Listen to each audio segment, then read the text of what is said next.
Hello guys, আজকে আমাদের বিষয় থাকছে ডেড সেল রিমুভ করা। কিভাবে আমরা ডেড সেলটাকে রিমুভ করব সেইটার বিষয়ে আজকের ভিডিও। আমরা ফেশিয়াল করার সময় কিভাবে ডেড সেলটাকে তুলব সেই নিয়ে আজকের ভিডিও।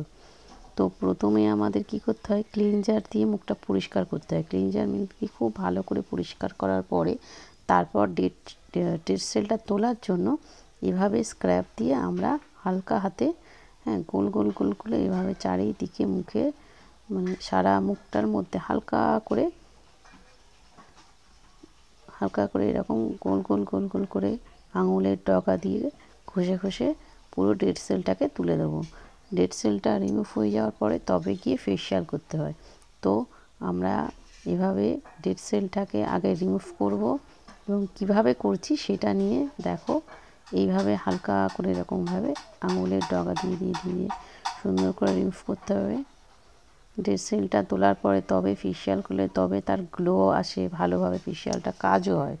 আর নইলে ঠিকঠাক যদি ডেড সেলটা না তোলা হয় তো ফেশিয়াল করে সেরকম একটা মানে গ্লোটা আসে না।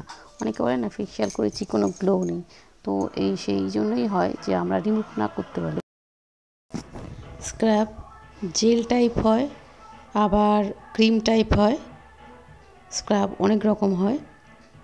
তো আজকে স্ক্রাব করা দেখালাম, এভাবে স্ক্রাব করতে হয়।